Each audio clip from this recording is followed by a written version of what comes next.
welcome to another Aphantasia YouTube clip. If you watched most or any of these before, I kind of start with either I had this thought to share or it starts as I start thinking about it and when I record. This one is about last 2 weeks really. Last 2 weeks I, along with a few others, moderate a Facebook group about Aphantasia, and we have had thousands of new members this week and the week before, and I think a bit of the week before that. And I think one night we had 1,400 new requests to join. Now, in the world of Facebook and I don't know, 2 billion or whatever members they got, that probably doesn't seem a very big amount. But consider this for a start.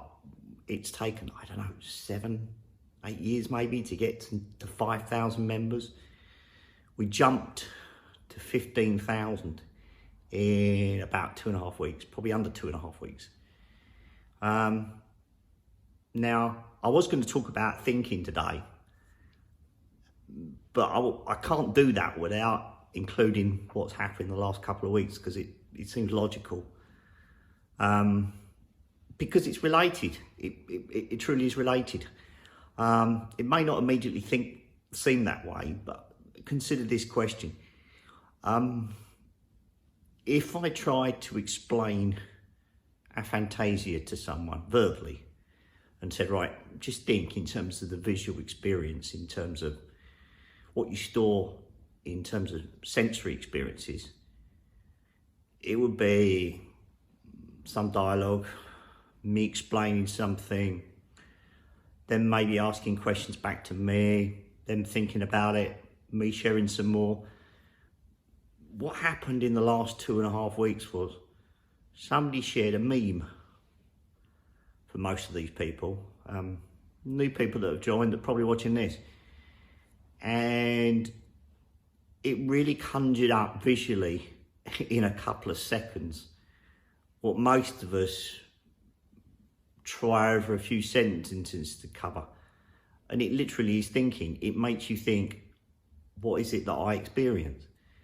And it was practically very simple. It was, I think, an apple shown in the head of someone visually, and then just migrates along till you get absolutely black.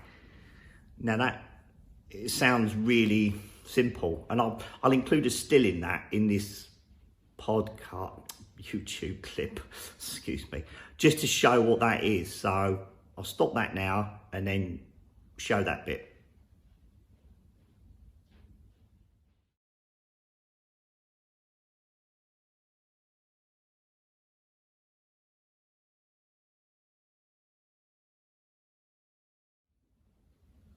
Okay, so now you've seen the apple in the meme. It probably seems a bit simplistic, but it really works.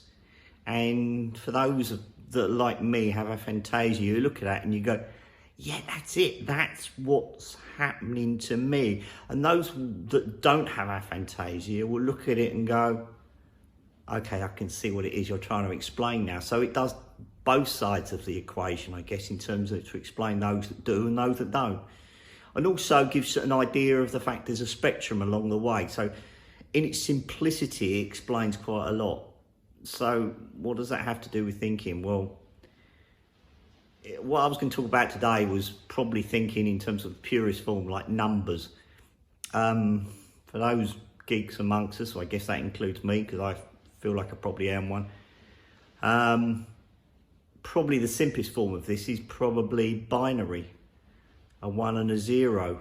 But I don't actually think, oh, I can see a 1, I can see a 0.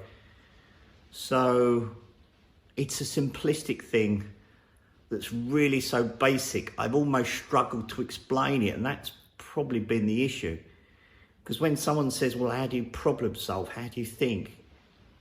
It's almost like it's the logic that is so simple, you can't get any simpler. Now, I was trying to explain to someone at work who can think visually what this means.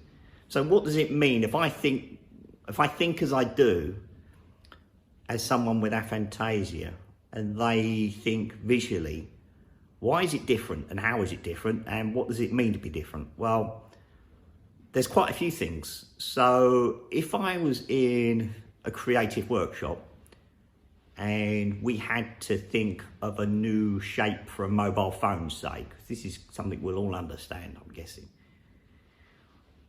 they would start with an image of a phone they already know, because visually speaking, that to them is logical. That's where they'd start from.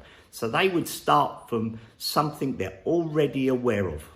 So already, by definition, they've limited the idea to something they already know. Now for me, if you said think of a phone, it doesn't have a shape, it doesn't have a form, and it doesn't have an image. It just has function. So for me, it becomes the most purest form of logic as an idea.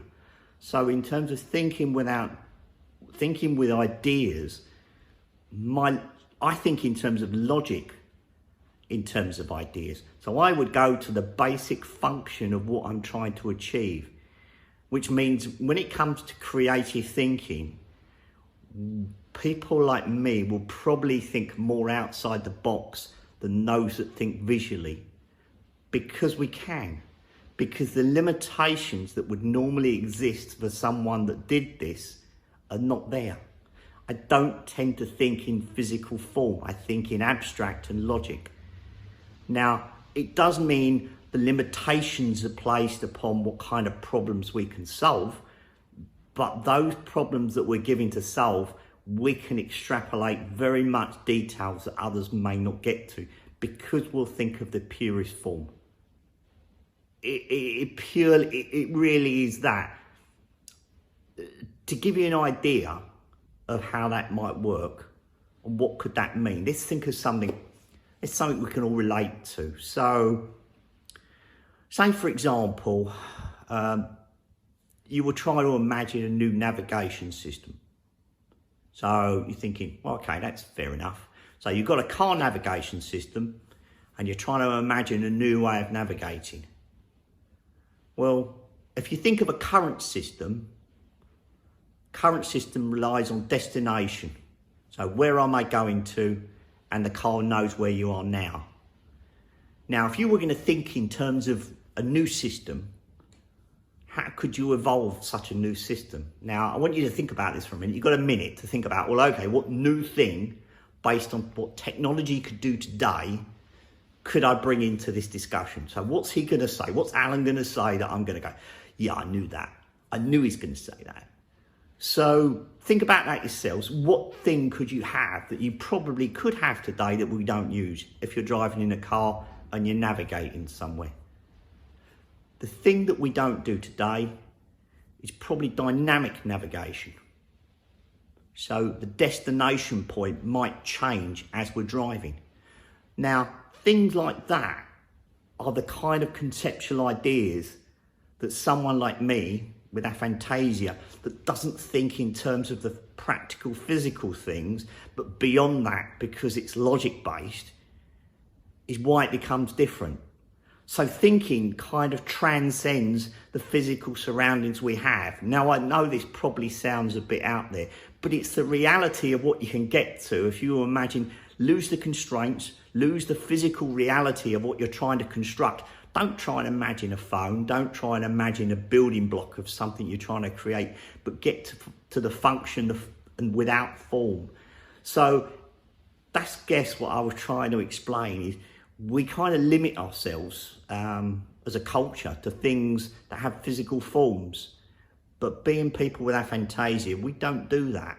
And I think a lot more times we could take advantage of that, because it is something we can take advantage. Because if you've ever tried to think of something without form, and that's how your mind works, it is very difficult to start without a preconception, especially, I imagine, if you're someone that's based in visualization as a method of exploring ideas. Anyway, this was a bit different, this one, but I wanted to share some ideas around how thought could work. I'm going to explore this a bit more in another YouTube clip, but I wanted to start it off and I wanted to talk about why I think it's different. I'm going to try and think of a better way to explain the thought process as well, because that felt quite abstract, to be honest, but I think we've got to start somewhere as an idea. And by all means, share thoughts you've got as well, because this is very much a dialogue. I won't have all the answers, and I've certainly got lots of questions myself, but I want to try and push the knowledge of where we get to and where we are now. So feel free to follow me on Twitter, or write back to this clip, or get in touch in terms of the Facebook groups. But thank you for watching, and hopefully I'll share some more ideas on this one. Thanks.